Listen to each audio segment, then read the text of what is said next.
सभी दोस्तों की होली बहुत अच्छे से मनाई होगी, यानी कि आप सबने बहुत अच्छे से सेलिब्रेट की होगी। और मैं इस बार आपके साथ में होली का व्लॉग इसलिए नहीं शेयर कर पाई क्योंकि होली का हुड़दंग बहुत ज्यादा था। जो कुछ दो चार पिक्चर क्लिक कर पाई वही मैंने आपके साथ में शेयर की है इंस्टाग्राम पर, और एक वीडियो भी मैंने शेयर किया है छोटा सा। तो जो फ्रेंड मुझे इंस्टाग्राम पर फॉलो नहीं करते वो इंस्टाग्राम पर फॉलो कीजिए और जाकर के देख सकते हैं होली की पिक्चर्स। बहरहाल बहुत ज्यादा हुड़दंग था इस बार होली का, और मैं ऐसे में उस चीज को, किसी भी चीज को मिस नहीं करना चाहती थी, तो मैंने इस बार कैमरा नहीं उठाया और आप सबके साथ में शेयर नहीं कर पाई। लेकिन बहुत अच्छे से घर पर भी, बाहर भी, हमारे यहाँ मंदिर में भी फूलों की होली खेली जाती है, तो सभी जगह बड़े अच्छे से सेलिब्रेट किया। फिलहाल होली होते ही साथ में इतनी गर्मी हो गई है, मार्च में मई जैसा माहौल लग रहा है और मई जैसी गर्मी लग रही है, जैसे कि मई का मौसम होता है ना, मई और जून में इतनी गर्मी है यहाँ पर। आप सबके यहाँ गर्मी कैसी है मुझे कमेंट बॉक्स में बताइएगा। और गर्मी आने से पहले, यानी कि प्रॉपर गर्मियां शुरू हो उससे पहले मैंने कुछ काम किए हैं, यानी कि 13 ऐसे काम किए हैं जो गर्मी से पहले पहले अगर हम कर लेते हैं तो गर्मियां थोड़ी सी आसान हो जाती हैं, या ये कहूं कि हमारी डे टू डे लाइफ जो होती है वो आसान हो जाती है। तो मैंने जो किया है, फिलहाल तो बहुत सारे काम हैं जो कि हमें और भी करने होते हैं, तो अगर आप कहेंगे तो मैं इसका सेकंड पार्ट आपके साथ में शेयर कर दूंगी।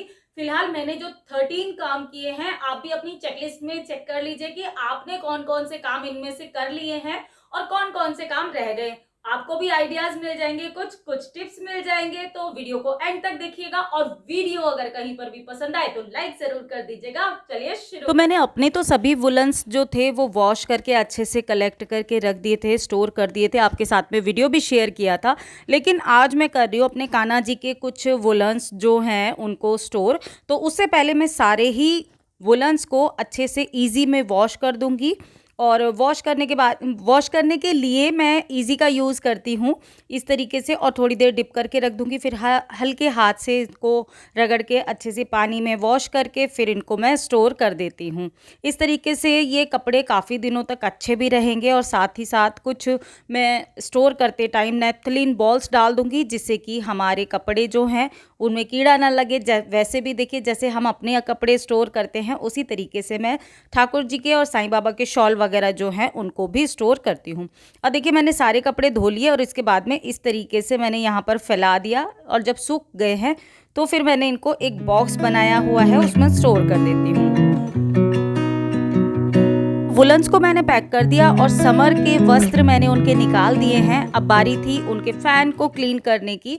तो गर्मियों में फ़ैन की ज़रूरत तो सभी को होती है। मैंने ये फ़ैन ऑनलाइन परचेज़ किया था, काफ़ी टाइम हो गया, 2.5 साल से ज़्यादा हो गए, ये तीसरी समर है।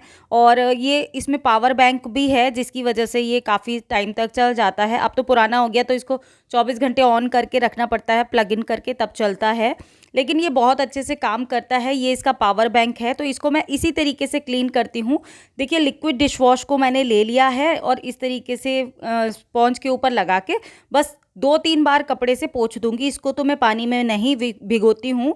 और इसके बाद में जब ये साफ़ हो गया तो इसका जो चार्जर है, ये चार्जर पॉइंट होता है इसका, तो इसको मैं इस तरीके से ही साफ़ कर देती हूँ जैसे वो किया था।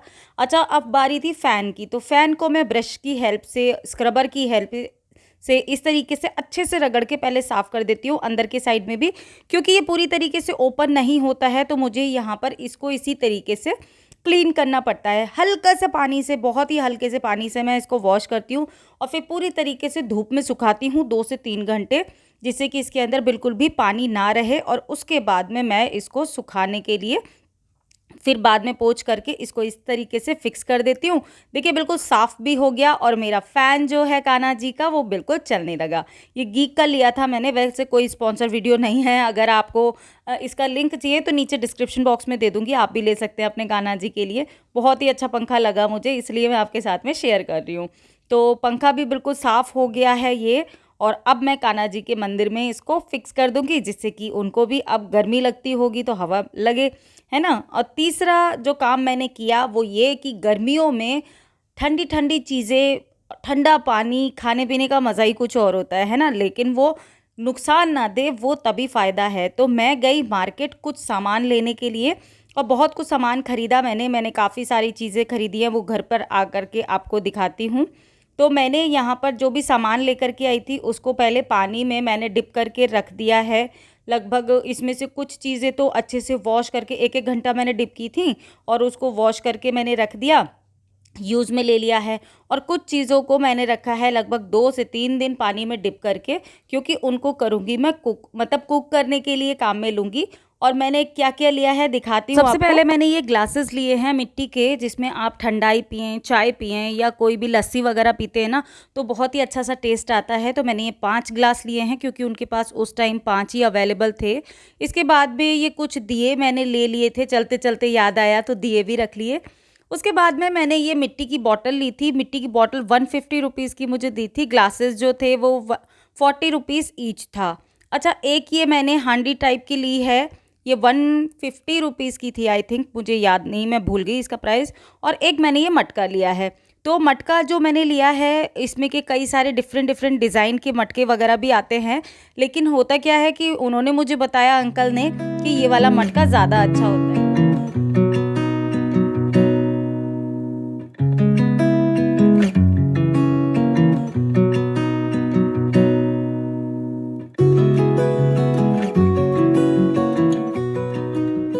गर्मियों में पुदीना बहुत ही ज़्यादा फ्रेश रखता है और साथ ही साथ ताज़गी देता है। तो इसकी काफ़ी सारी रेसिपीज़ मैं बनाती रहती हूँ समर्स में, लेकिन सबसे पहले मैं बनाऊँगी पुदीने वाला नमक, जिसके लिए मैंने यहाँ पर पुदीना जो है उसकी पत्तियाँ बिल्कुल साफ़ कर ली हैं और इसको 2 से 3 दिन तक धूप में सुखाऊंगी, जिससे कि ये बिल्कुल ड्राई हो जाए। और इसकी जो डंडियाँ हैं इसको हम पानी में भी ग्रो कर सकते हैं और साथ ही साथ मिट्टी में भी लगा सकते हैं, जिससे कि हमारा पुदीना नया और भी तैयार हो जाए। तो पहले इसको सुखाऊंगी, उसके बाद में किसी और वीडियो में शेयर करूंगी आपके साथ में। अगला काम जो है वो है हमारा फ्रिज या फ्रीज़र, दोनों को एक टेम्परेचर पे रखना, क्योंकि जब सर्दियां होती हैं तो हम कर तो देते हैं, इसका टेम्परेचर बढ़ा देते हैं जिससे कि कूलिंग कम हो, लेकिन गर्मियों में अक्सर हम भूल जाते हैं। मेरे साथ में तो एटलीस्ट ऐसा ही है। और वैसे भी अब समर्स आ रही हैं, तो इसके लिए यहाँ पर फ्रीज़र में ठंडी ठंडी आइसक्रीम वगैरह जमाएंगे, तो उसके लिए फ्रीज़र में जगह बनानी ज़रूरी है और इसकी सफाई भी ज़रूरी है, जो मैं कर रही हूँ यहाँ पर। मार्च में मई वाली फीलिंग आ रही है, तो इस टाइम पर ये काम बहुत ज़्यादा ज़रूरी है। वैसे तो ये काम मेरा अप्रैल के आसपास होता है, लेकिन इस बार गर्मी मुझे लगता है जल्दी आ गई है, तो इस वजह से ये काम भी जल्दी जल्दी करना पड़ रहा है। तो चलो इसी बहाने फ्रिज की क्लीनिंग भी हो गई है। ये सब चीजें मैंने क्लीन कर दी हैं और इसको अभी मैं सेट करूंगी। फ्रीजर में इस टाइम पर जगह बना करके रखनी बहुत ज्यादा जरूरी होती है, क्योंकि इस टाइम पर हम काफी सारी चीजें स्टोर करते हैं। हालांकि मेरा फ्रीजर जो है और फ्रिज भी काफी छोटा है, लेकिन फिर भी चलो जैसा भी है उसी में मैनेज करना पड़ता है। रात के बज रहे हैं 10:45 और इस टाइम पर मुझे टाइम मिला है, लेकिन मेरा मानना यह है कि काम होने से मतलब होना चाहिए, चाहे कितने भी बजे करें, किसी टाइम पर भी।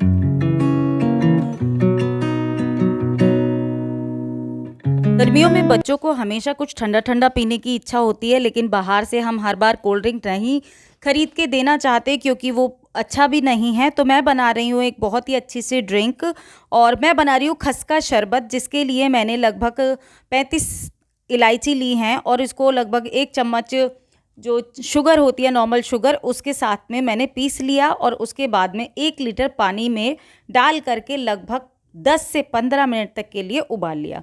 अब जब वो बॉईल होगी तो उसको छानने के बाद में मैंने उसको दोबारा से इस तरीके से मैंने बॉईल करने के लिए रख दिया। उसमें डाली शुगर और डाला थोड़ा सा ग्रीन कलर का फूड कलर, साथ ही साथ डाले मैंने थोड़े से पॉपी सीड्स यानी कि खसखस।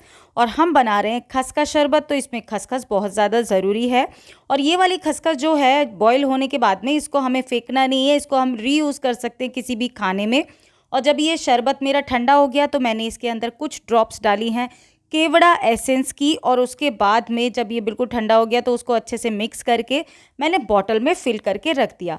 अब जब भी बच्चों को चाहिए थोड़ा सा ये वाला शरबत मिलाया, बाकी आप ठंडा पानी या सोडा मिला सकते हैं। उसके बाद में एक अच्छा सा बढ़िया सा शरबत जो होममेड है वो बन करके तैयार हो गया। पैसे की भी बचत है, बच्चों को भी अच्छा लगेगा, हेल्दी भी रहेगा, बाहर से तो एटलीस्ट और कोल्ड ड्रिंक से तो अच्छा ही है। अगला जो गर्मियों में सबसे ज़्यादा ज़रूरी काम होता है वो होता है अपने पौधों की देखभाल करना। अक्सर हम गर्मी में पौधों की थोड़ी सी भी लापरवाही जो होती है वो सारे पौधे ख़राब कर देती है। इसीलिए कोशिश करें कि मॉर्निंग में डेली सुबह सुबह ही अपने पौधों में पानी दें, जिससे कि उनको दिन भर की धूप झेलने की शक्ति मिले। और साथ ही साथ अभी चूँकि गर्मियाँ शुरू हो गई हैं, तो आप चाहें तो इस टाइम पर नए नए पौधे भी लगा सकते हैं, समर्स के फ्लावरिंग प्लांट वगैरह लगा सकते हैं। मैं तो थोड़ा रुक करके लगाऊंगी, क्योंकि मेरे अभी विंटर वाले फ्लावरिंग प्लांट जो हैं उसी में बहुत अच्छे अच्छे फूल आ रहे हैं। और साथ ही साथ समर्स वाले जो फ्लावरिंग प्लांट हैं वो भी मैंने अपनी देख रेख उनकी शुरू कर दी है, जिसकी वजह से उसमें काफ़ी खूबसूरत खूबसूरत से फूल आने शुरू हो गए हैं। कभी खरीदूंगी नए पौधे तो आपके साथ में ज़रूर शेयर करूंगी। फिलहाल तो मेरा बोगनविला बहुत सुंदर फूल दे रहा है। इस टाइम पर आपको अपने पौधों में जो भी गुड़ाई होती है, नई फर्टिलाइज़र देना होता है, नए पौधे लगाने होते हैं, ये काम ज़रूर कर लेना चाहिए, जिससे कि गर्मियों में आपकी बगिया हरी भरी रहे। इसके अलावा अगला काम जो है वो है इस तरीके का ग्रीन नेट लगाना, जो मैं हमेशा ही समर्स में करती हूँ। इस तरह का ग्रीन नेट जो है, आप में से काफ़ी सारे फ्रेंड मुझे पूछते ही रहते हैं, हमेशा कमेंट आते रहते हैं। तो ये आपको मार्केट में किसी भी हार्डवेयर शॉप पर मिल जाएगा, या कॉटन वाली शॉप पर भी आजकल मिलने लग गया है।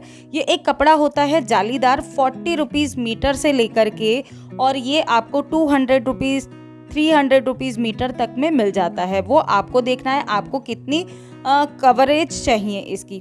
तो ये मेरा जो है, ये मेरे ख्याल से 120 या 200 वाला था। काफ़ी मतलब 2 साल हो गए इसको, अभी तक अच्छे से चल रहा है। इसको लगाने से धूप से तो बचाव होता ही है, साथ ही साथ जो छन छन के हल्की हल्की रोशनी आती है वो भी बड़ी सुंदर लगती है। तो मैं हमेशा इसको ज़रूर लगा करके रखती हूँ, समर्स में स्पेशली।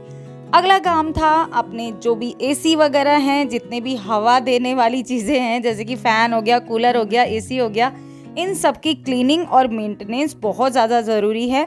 तो मैंने भी अपने फ्रिज जो एसी की जो फ़िल्टर होते हैं उसको क्लीन करके और हस्बैंड से लगवा लिया है, क्योंकि ये काफ़ी हाइट पर है, मेरा हाथ नहीं जाता इस काम के लिए, मैं हस्बैंड की ही हेल्प लेती हूँ। तो गर्मियों में फर्टिलाइज़र हमें बहुत ज़्यादा सोच समझ करके देना चाहिए अपने पौधों में। ऐसे में ये बनाना का पील जो होता है उसको छोटे छोटे टुकड़ों में कट करके पानी में भिगो करके अगर आप 2 से 3 दिन तक रख देते हैं और उसके बाद में अपने फ्लावरिंग प्लांट में देते हैं, और पानी मिला लीजिए इसमें और प्लांट में देते हैं ना, फ्लावरिंग प्लांट में, तो आपको किसी और फर्टिलाइज़र की ज़रूरत नहीं पड़ती। और कोई भी हार्ड फर्टिलाइज़र या केमिकल फर्टिलाइज़र से तो इस टाइम पर आपके पौधे बचते ही हैं, धूप में झुलसने से भी बचते हैं, क्योंकि अच्छे से फ्लावरिंग करते रहते हैं। अगर आप अच्छे से होममेड फर्टिलाइज़र देंगे और बिल्कुल फ्री ऑफ कॉस्ट होते हैं, तो मुझे तो ये काफ़ी पसंद है और बहुत अच्छे रिजल्ट भी देता है। तो ये काम ज़रूर करते रहें, गर्मियों में आपको फूल अच्छे मिलते रहेंगे अपने गार्डन से। गर्मियों में घर के अंदर भी ताजगी और हरा भरा रहे, इसके लिए कोशिश करती हूँ कि समर्स में अपने घर के अंदर भी थोड़ी ग्रीनरी ऐड करके रखूँ, जिसके लिए मैं डिफरेंट डिफरेंट से फ्लावर्स रखती हूँ। और फ्रेश फ्लावर्स जो होते हैं वो ताजगी भी देते हैं, सुंदर भी लगते हैं और घर में बहुत ही अच्छा सा एक एम्बियंस क्रिएट करते हैं। तो ग्रीनरी और फ्लावर्स को मैं समर्स में हमेशा ऐड करती हूँ। ये काम करने से ना घर के अंदर जैसे ही एंटर होते हैं, घर का लुक भी बहुत ज़्यादा सुंदर लगता है, घर भी सुंदर लगता है। इसके अलावा अगला काम जो है वो है कर्टन का। जी हाँ, घर के दरवाजे जो होते हैं उनसे बहुत ज़्यादा धूप धूल मिट्टी तो आती ही है, गर्मी और लू भी बहुत आती है। तो मॉर्निंग में मैं हमेशा यही काम करती हूँ, समर्स में जितने भी घर के दरवाजे हैं, घर की साफ़ सफाई करने के बाद में अगर दरवाजे बंद करके कर्टन लगा लिए जाएँ तो घर का जो होता है वो बहुत ठंडा रहता है। तो इसलिए ये काम तो मैं हमेशा ही करती हूँ समर्स में। इसके अलावा अगला काम जो बहुत ज़्यादा ज़रूरी भी है और घर में ठंडक देता है और गर्मियों में ये करना बहुत ज़रूरी है, वो ये कि घर के जितने भी कारपेट होते हैं, रग्स होते हैं, उसको अगर हम हटा दें तो घर में फर्श जो होता है वो ठंडा लगता है। साथ ही साथ जितना भी लिनन है, जैसे कि सोफ़ा थ्रो हो गया, बेडशीट हो गई हैं, वो भी अगर हम लाइट कलर की स्प्रेड करते हैं तो वो भी बहुत अच्छा इफ़ेक्ट देता है। घर के अंदर आते ही आँखों में ठंडक सा आती है, मतलब आँखों को सुकून देता है और बहुत सुंदर लगता है। तो ये काम बहुत ज़्यादा ज़रूरी है। आप इनमें से कौन कौन सी टिप्स को या कौन कौन से आइडियाज़ फॉलो करते हैं मुझे कमेंट बॉक्स में ज़रूर बताइएगा। फिलहाल आज का वीडियो इतना ही था, आशा करती हूँ आपको पसंद आया होगा। कुछ भी अच्छा लगा तो लाइक ज़रूर कीजिएगा। मैं आपसे जल्दी मिलूंगी एक नए और इंटरेस्टिंग वीडियो में। तब तक के लिए बी हैप्पी, बी एक्टिव, अपना खूब सारा ख्याल रखिए और मस्त रहिए। Bye bye.